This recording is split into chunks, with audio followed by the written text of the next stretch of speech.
Et là, donc, c'était plutôt sur la partie justement outils, il me semble. Moi, je vais vous parler du téléservice Gamma 2 que vous connaissez tous très bien, parce que vous faites, j'en suis sûr, des DAE pour la circulation de vos champagnes en France ou dans l'Union européenne. Hein. Et bien, Gamma 2, c'est également le téléservice douanier que vous allez utiliser pour faire vos déclarations d'export. Parce que pour faire un export de champagne, vous aurez besoin de deux téléservices douaniers, Gamma 2 que vous connaissez, et un autre, on en parlera brièvement, que vous connaissez un peu moins. Si je vous parle de Delta E pour Delta Export, ça ne vous parle peut-être pas, mais c'est normal, ça veut dire que en fait, vous déléguez la responsabilité de faire votre déclaration d'export à un représentant en douane. Hein, Thomas en a parlé, c'est les RDE, représentants en douane enregistrés, transitaires ou brokers. Donc, vous les payez pour faire à votre place la déclaration d'export.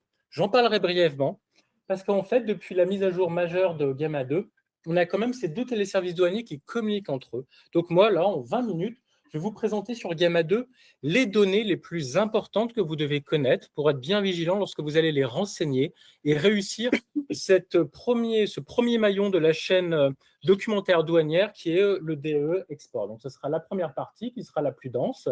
Je vais faire un petit focus sur les codes bureaux, également ce qu'on appelle, nous, la partie des destinataires de la marchandise. Sur le DE Export, c'est un peu différent du DE national et intracommunautaire. Un petit focus aussi sur les nomenclatures combinées. Hein. Thomas vous en a parlé. On a développé des outils pour vous aider à la complétion de ce document. La deuxième partie, ce sera de vous expliquer brièvement qu'il va y avoir une interconnexion entre les deux téléservices et que bien renseigner les données dans le DE Export, c'est vous assurer que votre déclaration d'export, elle sera également bien fonctionnelle et que vous aurez l'apurement du DE Export. Là, c'est une nouveauté aussi. Donc, je vous en parlerai aussi brièvement, mais vous allez comprendre un peu ces changements-là. Et on termine par un petit calendrier des nouveautés qui arrivent sur Gamma 2. C'est un téléservice. Hein, c'est la nouvelle évolution qui a été lancée cet été et qui connaît encore des améliorations, des nouvelles fonctionnalités, des corrections de bugs. Donc, on va terminer par ça. En préambule, comme je vous l'ai dit, deux téléservices douaniers, Gamma 2 Export, Delta Export. On se focus sur Gamma 2 pour faire le DAE Export. Mais la réussite de ces deux déclarations va permettre de bien pouvoir exporter votre champagne. Et comme votre champagne, vous le faites circuler en droit suspendu, vous ne payez pas les accises, puisque le champagne il va être consommé en Chine, hein, on le parlait tout à l'heure. Et les accises, donc la fiscalité sur les alcools, vous ne la payez que dans l'État membre de consommation. Et là, c'est un pays tiers à la France et à l'Union européenne. Vous n'avez pas les payés, donc ça circule en droit suspendu. Donc, on fait un DAE. Mais réussir à faire le DAE export et réussir à avoir le statut apuré pour le DAE, c'est aussi l'équivalent du quitus fiscal. C'est la preuve auprès de l'administration fiscale. La douane est une administration fiscale. Ça sera la preuve que vous n'aurez pas à payer donc les accises sur le champagne. On vous rappelle que les accises sur le champagne, elles sont assez modestes, hein, environ 10 € tous les 100 litres. Par contre, si vous faites des exports de ratafia, de fine ou de marc de champagne, là, c'est une catégorie fiscale qui est beaucoup plus importante. Hein. On est à, de mémoire, 1 900 € par hectolitre, donc tous les 100 litres d'alcool pur. Donc, c'est pour ça que si un jour vous faites du grand export sur du ratafia, je pense que la vigilance, elle doit être un peu plus appuyée pour être sûr que tout se passe bien, pour que vous n'ayez pas à payer ces accises. Le petit rappel. Alors, on a dû vous le dire, je vous le redis, nos deux présentations avec Thomas, eh bien, vous allez les avoir. Hein. Donc, ne vous inquiétez pas, vous n'avez pas besoin d'apprendre tout par cœur, de faire les notes, parce qu'il va y avoir pas mal d'informations. Mais je vous ai mis, dans un premier temps, un petit tableau récapitulatif pour vous rappeler dans Gamma 2, vous pouvez faire 4 types de documents d'accompagnement. L'objet de la présentation de ce soir, c'est le DE Export. Mais pour les circulations nationales, en intracommunautaire, je vous présente les autres documents. Donc, vous pourrez regarder ça à tête reposée, mais c'est pour votre information, ce n'est pas l'objet de ce soir. Ce soir, on fait un DE Export. Donc, quand vous connectez sur Gamma 2, là, on est sur votre tableau de bord, évidemment, vous choisissez la dernière case, l'export. Comme vous l'a dit Thomas, nous, l'export, c'est en dehors de l'Union européenne. Donc, c'est les pays tiers, États-Unis, Japon, Chine, avec une petite subtilité. Les DROM, les départements régions d'outre-mer, Guadeloupe, Martinique, Réunion, Mayotte, Guyane, sont considérés comme des territoires d'exportation. Parce qu'en fait, la fiscalité dans ces territoires elles diffèrent de l'Union européenne. Ils ont des TVA, par exemple, qui peuvent aller à 0% pour la Guyane. Donc, c'est la raison pour laquelle, si vous envoyez du champagne en Guadeloupe, vous avez besoin de faire un DE export et pas un DE national, même si c'est un territoire français. Donc, c'est cette petite précision que je vous apporte. Sur la capture d'écran, vous ne voyez pas une fonctionnalité, mais cette fonctionnalité a été rajoutée normalement, elle vous est offerte ici. Lorsque vous faites un DE export, on vous propose de faire un enlèvement tiers. On vous demande est-ce que c'est un enlèvement tiers à la propriété. Là, je vais vous en parler un petit moment, parce que même si Thomas vous a dit que c'est plutôt vos bureaux gestionnaires de viticulture Épernay-Bar-sur-Seine qui vous accompagnent pour faire des déclarations, la réalité, c'est que nous, tous les jours, on est sollicités par vous pour vous accompagner sur des DAE, sur Gamma 2. Et il y a quelques heures, j'ai eu justement la question d'une vigneronne qui n'arrivait pas à faire un DE export. Elle ne comprenait pas pourquoi elle ne pouvait pas faire apparaître son chai de stockage sur la déclaration, et ça bloquait dès le début. En fait, elle avait coché la case enlèvement tiers et ça ne marchait pas dans son cas. Pourquoi? L'enlèvement tiers, c'est une fonctionnalité qui vous est offerte lorsque, d'un point de vue logistique, c'est vous qui organisez l'enlèvement, on va dire, de champagne, mais chez un vigneron tiers, pas chez vous. Vous avez un contrat privé, vous avez trouvé un marché pour un ami, ou vous êtes négociant, ou cave coopérative, et vous allez faire enlever une palette de champagne chez un autre vigneron pour aller directement au Japon. Eh bien là, c'est l'enlèvement tiers. Donc, vous cochez ça, et ça vous permettra de dissocier vos informations à vous, vous faites la déclaration, et les informations de l'endroit où est vraiment expédiée la marchandise, donc c'est le vigneron tiers. Moi, je pars du postulat, vous êtes récoltant manipulant, et c'est vous qui allez faire le DE export de A à Z. C'est du champagne qui part de votre chai de stockage pour aller en Chine, par exemple. Donc, dans ces cas-là, vous ne cochez pas l'enlèvement tiers. C'était juste la petite aparté, mais c'est vraiment un cas pratique que j'ai eu aujourd'hui. Dès la première page, il y a 3 informations qui sont importantes. Là, j'en présente 2, très simples en destination, comme je vous l'ai dit. On est dans un pays tiers. Là, je vous ai mis l'exemple d'un drum, de la Martinique. Vous n'avez qu'à sélectionner le pays dans cette liste défilante. Évidemment, il n'y aura pas de pays de l'Union européenne qui vont apparaître. C'est normal. C'est un DE export, ce que vous appelez, vous, le grand export. Alors, un peu plus important, c'est la notion que vous voyez tout en bas de information sur l'exportation, la référence du bureau d'export. Alors là, je fais un petit focus. Je fais un petit focus parce que ce n'est pas forcément évident. Tous les bureaux douaniers en France et dans l'Union européenne ne sont pas forcément des bureaux export. Votre bureau de viticulture d'Épernay et de Bar-sur-Seine, ce ne sont pas des bureaux d'export. Ils vous accompagnent, comme on l'a dit, pour Gamma 2, pour Ciel, pour du foncier. Mais en fait, si vous avez des questions sur une déclaration d'importation ou d'exportation, ou ce qu'on appelle des régimes particuliers, ils ne vont pas vous aider dessus. Ce sont certains bureaux douaniers seulement qui l'ont.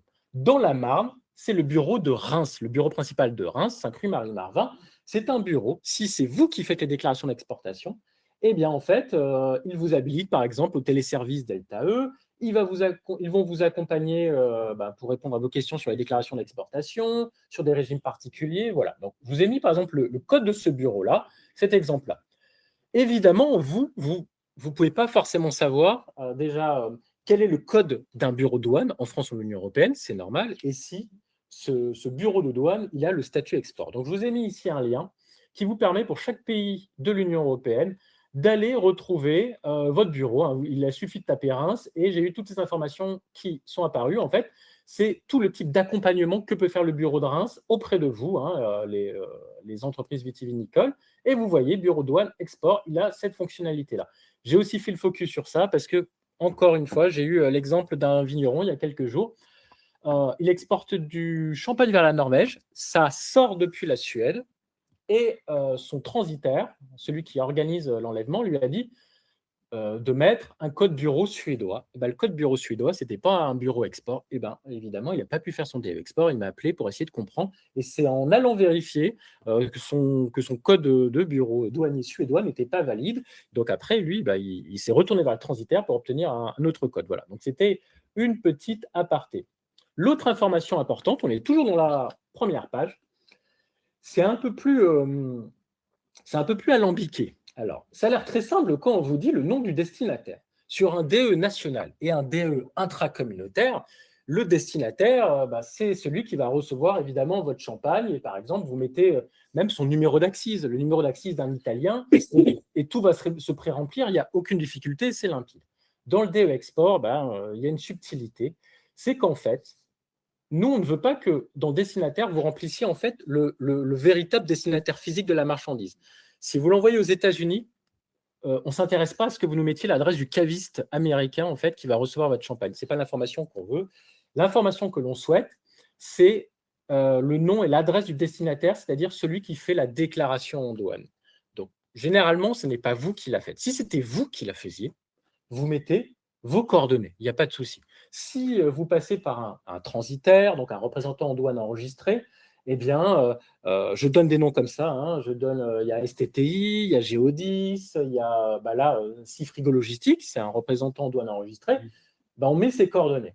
Alors, je vous rassure, je sais que ce n'est pas limpide. Hein, on aurait dû mettre un petit point d'interrogation et vous l'expliquer, ce n'est pas limpide. Je vous rassure, même s'il y a un astérisque rouge qui vous dit que c'est obligatoire de renseigner cela, c'est non bloquant, dans le sens où si vous vous trompez, finalement, vous avez mis l'adresse de votre caviste américain et pas le transitaire, ce n'est pas ça qui va vous empêcher de faire le DE Export. Donc, je vous rassure, mais nous, ce qu'on attend, c'est en fait l'adresse de celui qui fait la déclaration en douane. C'est une petite subtilité nouvelle dans Gamma 2. Je vous remets aussi ici la définition du RDE, du représentant en douane, ce que vous faites généralement, c'est-à-dire l'entreprise auquel vous déléguez la responsabilité de faire à votre place cette déclaration d'export. Pour vous aider à faire vos DAE, qu'ils soient en export, en national ou en intracommunautaire, le PE de Reims et votre service d'Épernay, on a fait un petit tableau récapitulatif de ce qu'on appelle les nomenclatures combinées de chacun de vos produits vitivinicoles. Thomas vous en a parlé, les NC, les nomenclatures combinées. NC8, ça veut dire un code à 8 chiffres, c'est-à-dire le code unique qu'ont certains produits au sein de l'Union européenne, ce qui est le cas du champagne 22 04 10 11. Pour que vous n'ayez pas à vous poser les questions, on a fait un tableau pour tous les produits vitivinicoles champenois. Donc ratafia, marc et fines de champagne, on vous a mis le code NC et après la catégorie fiscale. Donc on l'a donné à M. Millard et vous la recevrez en même temps que cette présentation.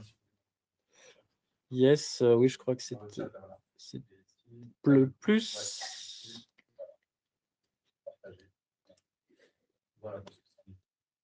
Faire télécharger. Non, c'est bon. Ah, d'accord. Excusez-moi. D'accord. Bon, là, vous le voyez, ça ressemble à ça. C'est tout simple. Ici, les NC pour chacun des produits. Et en plus, alors, ce n'est pas que pour l'export. Parce que la NC, elle est la même. Hein, que vous faites un DAE national, intracom ou export, c'est la même nomenclature combinée. Je vous ai mis aussi des produits que vous pouvez utiliser dans l'avenir purement national. Les mous de raisin pour la prochaine campagne de vendange. Parce que ça pourra faire l'objet, à mon avis, d'un nouveau webinaire. À un moment, je vais venir vous présenter MVV pour la prochaine campagne de vendange, qui sera le document d'accompagnement de vos mous de raisin à la place du DE vendange. Mais ce sera dans un autre temps pour ne pas polluer cette présentation. Donc, je vous ai mis les CRD également. Et juste la petite aparté, c'est que le fameux document MVV, c'est lui qui va aussi accompagner, qui accompagne même dès maintenant la circulation de vos sous-produits de la vinification, les lits, les bourbes et les bavins d'égorgement. Voilà, c'est la petite aparté. Mais je ne voulais surtout pas dégraisser sur MVV et on va revenir sur le DE Export. On va rester comme ça. Alors, là, les 3 prochaines diapos, je vais être peut-être un peu plus bref, c'est pour ceux, peut-être d'entre vous, qui font eux-mêmes les déclarations d'export. Sinon, en effet, c'est votre transitaire qui s'en occupe. C'était juste pour leur dire que, avant, quand c'est vous qui faisiez les déclarations d'export, il faut comprendre que le DE Export, la déclaration d'export, là, elles vont communiquer entre elles. La déclaration d'export va se nourrir des données que je vous ai présentées, c'est-à-dire la nomenclature combinée de chaque article. Ça va être abondé automatiquement la déclaration d'export si vous l'avez bien remplie. Pour dire une déclaration d'export, où est-ce qu'elle doit aller chercher l'information? Avant d'utiliser le code 2003. Juste pour vous dire que maintenant, c'est le code C651. C'est un code qui est communautaire, qui est propre à tous les pays membres de l'Union européenne. Voilà, ça, c'est que si vous faites la déclaration d'export. Lorsque vous renseignez, on est dans le téléservice Delta E, ce code-là, il comprend qu'il va aller chercher les informations dans un DE Export, ce que je vous ai présenté. Je vous ai fait 2 captures d'écran pour vous dire exactement où vous devez mettre ce code. Vous voyez, c'est dans Type. Et là, le numéro de référence, il faut comprendre que c'est le numéro CRA. Le numéro CRA, c'est le numéro unique de chacun de vos DAE, vous savez, hein, qui est généré à chaque fois que vous émettez un DAE, que ce soit en national, en intracom ou le DAE export. Ça fait une petite transition parce que dans le cas où malheureusement Gamma 2 ne fonctionne pas bien, et c'est arrivé depuis le lancement, et on s'en excuse, on est absolument désolé, on sait que ça a provoqué beaucoup de soucis, que vous avez passé du temps administratif inutilement, donc ça va mieux, mais ça peut arriver que dans l'avenir, eh bien, Gamma 2 dysfonctionne à nouveau. Il n'est pas question de vous empêcher de faire votre expédition, votre exportation. Donc, vous savez qu'il existe une procédure de secours. Vous avez peut-être déjà fait une procédure de secours sur Gamma 2. Je vous ai mis en diapo un petit récapitulatif. Et juste pour vous dire, dans l'exemple, c'est que bah là, le numéro CRA, si vous faites une procédure de secours, il ne sera pas généré par Gamma 2, puisqu'il n'est pas disponible. Et donc, ce sera à vous de créer un numéro LRN. Et je vous ai mis un exemple de comment on crée un numéro LRN. Vous voyez, à la date du jour, c'est quelque chose qui est intuitif, qui suit une logique, qui commence toujours par PS pour procédure de secours, 26 parce qu'on est en 2026 et 307 parce qu'on est le 16 mars. Et là, ce sont vos 5 numéros d'Axis. Vous êtes des entrepositaires agréés pour la plupart. Voilà. Et vous terminez par 1 si c'est la première procédure de secours, vous faites de la journée. C'était le petit distinguo que je fais dessus. Je passe sur la procédure de secours, elle existe pour Delta E. C'est dans le cas où vous faites votre document d'export. Je reviens sur ce schéma, il est assez important. Comme je vous ai dit, le DE export dans Gamma 2, il va communiquer avec la déclaration d'export dans Delta E. Ce qui est très important, c'est vraiment que vous remplissiez bien, surtout ces 3 données-là dans le DE export pour qu'après votre DE export il soit apuré correctement. Le numéro d'article, c'est très simple. Si dans un DE, vous avez mis 2 numéros d'article, le premier numéro d'article, c'est parce que c'est du champagne, et le deuxième article, c'est parce que c'est du ratafia, vous le distinguez évidemment. Et ben, dans la déclaration d'export, de la même manière, vous mettrez 2 numéros d'article et vous les distinguerez.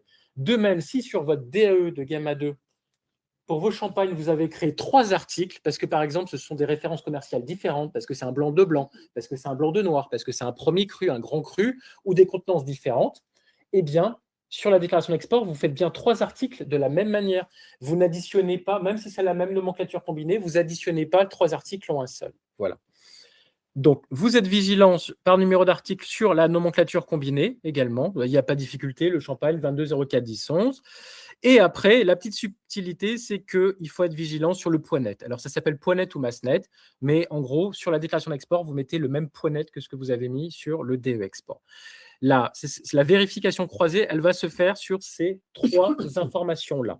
Et à partir du moment où vous les avez bien renseignées, vous obtenez ce qu'on appelle une réponse positive et donc vous obtiendrez dans un premier temps déclaration d'export, elle sera acceptée, le statut export en cours et après, enfin, quand votre champagne sortira effectivement du territoire douanier de l'Union européenne, le statut apuré qui est important pour vous parce que ça veut dire que votre responsabilité fiscale, entre autres, elle est terminée. En cas de contrôle, tout est bon.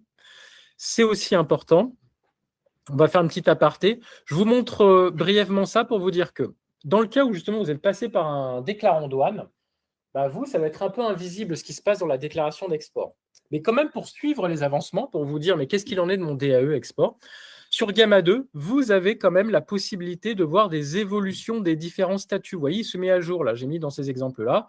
Le DE, il est émis, votre DE export, vous l'avez émis, puis après votre DE export, il a réussi la validation croisée et vous avez le bon à enlever et donc vous aurez aussi le statut apuré. Ça va se mettre à jour dans Gamma 2. Donc je vous ai mis là où retrouver l'information. Vous pouvez, sur votre tableau de recherche des opérateurs. Pour terminer, très brièvement, ça c'est un très beau calendrier, un peu complexe, mais ce qui nous intéresse, c'est juste pour vous dire qu'on va bientôt entrer dans ce qu'on appelle la reprise de l'interconnexion entre les 2 téléservices douaniers Gamma 2 et Delta E.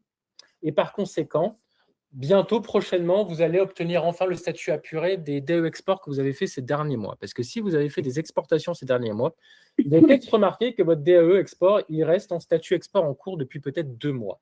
Alors que vous avez des preuves alternatives de votre logisticien que votre champagne, il a bien quitté le territoire douanier de l'Union européenne. En fait, c'est purement informatique. C'est juste qu'on est en train de recréer le pont informatique entre les 2 téléservices parce qu'on a dû les intégrer aussi dans l'écosystème européen. Donc, ça a été assez complexe et assez long. Donc, c'est tout à fait normal que depuis la mi-novembre, tous les DE export que vous avez fait soient encore avec le statut export en cours. Ce n'est pas de votre faute, ce n'est pas de votre fait. Ce que l'on vous rassure, c'est que du moment que vous avez bien renseigné les numéros CRA à votre transitaire, enfin celui qui fait la déclaration export, va y avoir un appurement automatique de tous vos DE export qui va intervenir. Donc là, on espère d'ici fin mars ou d'ici courant avril. On n'a pas encore la date ferme qui nous a été donnée. Ça va être dans les semaines à venir. L'appurement automatique qui va arriver par plusieurs vagues, des scripts automatiques. Donc, vous allez voir l'évolution de votre statut sans aucune action, ni de votre part, ni de votre service gestionnaire d'Épernay ou de Bar-sur-Seine. Si dans l'avenir, vous aviez un souci sur des déclarations d'export, Thomas vous a dit qu'en effet, vous vous tournez vers le service gestionnaire. Là, je mets une petite aparté, en fait. Si c'est lié à la déclaration d'export, vous faites dans un premier temps une demande d'assistance via le téléservice douanier Olga qui est sur votre tableau de bord et vous renseignez bien qu'elle concerne Delta IE, le volet export, et vous leur renseignez les informations, le numéro CRA et autres, pour qu'ils amènent une assistante. Si en particulier, si vous êtes suivi par ce qu'on appelle un prestataire EDI, c'est-à-dire que si vous avez acheté une solution logicielle informatique, c'est un professionnel qui, à votre place, il a développé vraiment une interface informatique où vous n'avez qu'à saisir quelques données et c'est lui qui se charge après de communiquer les informations à la douane. Dans ces cas-là, il vaut mieux que ce soit lui qui contacte via cette adresse EMCS ce service spécialisé pour l'épauler. Voilà. Et je vais terminer par ces deux, c'est les calendriers en fait, de déploiement des corrections, des bugs qu'on avait constatés sur Gamma 2. Alors, il y a 2 semaines, justement, l'enlèvement tiers dont je vous ai parlé en introduction, maintenant, il est disponible. Ce n'était pas le cas depuis le 26 juin, alors que vous l'aviez avant dans Gamma 1. Maintenant, c'est à nouveau disponible. Ça concerne surtout les maisons de champagne, voire les caves coopératives. Mais voilà, elle est revenue. Alors, je fais un très petit focus pour dire que vous avez été nombreux à être confrontés à une difficulté. Là, on n'est plus dans l'export. On revient au sein de l'Union européenne. Lorsque vous aviez essayé d'expédier du champagne vers ce qu'on appelle des professionnels qui ont un numéro d'agrément temporaire, c'est des personnes comme un restaurant qui ont pris pendant juste 1 mois ou 2 mois la possibilité de recevoir des boissons alcooliques. Eh bien, malheureusement, il y avait un bug informatique depuis le lancement de Gamma 2 qui vous empêchait d'émettre un DAE envers ces professionnels. Ça a été annoncé corrigé. La réalité, c'est qu'on a des témoignages de vous, comme vous nous appelez, que vous avez encore des difficultés à émettre des DAE et à régulariser les procédures de secours faites vers eux. Ça va arriver aussi dans les semaines à venir. On n'a pas encore de date précise, mais en tout cas, la correction est quasiment, elle va arriver très vite. Et là, et je termine par cela, c'est le prochain tableau des corrections majeures qui vont arriver dans le Gamma 2. La date estimée est à la mi-juin. Alors là, c'est ce que je vous ai parlé, c'est les vagues d'appurement automatique de vos DE export qui vont arriver. Et ce qui peut être après un peu intéressant, c'est quelque chose que souvent les vignerons nous ont dit, c'est que dans Gamma 2, il était devenu obligatoire de renseigner une valeur pour le champ facture. Vous ne compreniez pas et ça vous embêtait qu'une donnée qui est quand même privée, c'est du droit privé, du droit des affaires, apparaisse comme ça. Alors nous, la douane, si on vous l'a demandé, c'est parce qu'on est une administration de la statistique et on fait des statistiques du commerce extérieur et que l'idée était de pouvoir mettre un peu une valeur moyenne des exportations en fonction des régions. Par exemple, quelle est la valeur moyenne du champagne exporté vers la Chine, le Japon, et autres, pour faire des statistiques et aider les interprofessions comme les décideurs publics peut-être à changer leur stratégie. Néanmoins, comme il y a eu une demande de supprimer, ce n'est plus obligatoire. Ça ne va bientôt être plus obligatoire. Néanmoins, on me dit que si vous mettez le chiffre 0 ou 1, ça passe quand même. Donc, voilà. On ne va pas, normalement, nous, douaniers, venir vous embêter si vous avez mis 1 dans ce champ-là. Et ça sera par rapport à MVV, on en parlait. Alors là, il y avait vraiment un bug qui était complètement anormal. C'était tout simplement, vous savez, quand vous faisiez un DE vendange pendant les vendanges, c'est tout à fait normal qu'un mou s'exprime avec 2 unités après la virgule. C'est normal, c'est en litres. Eh bien, dans MVV, on avait remarqué qu'il n'était pas possible techniquement de le faire. C'est un bug.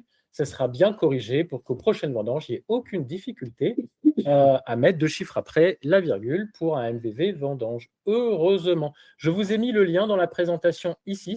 Vous cliquerez ici et vous aurez ce tableau qui se met à jour des fois toutes les semaines qui permet de vous aider à comprendre pourquoi est-ce que mon DAE, j'ai du mal à faire un DE, un DSA. Ça vous montre que le bug est identifié et quand est-ce que la correction est déployée.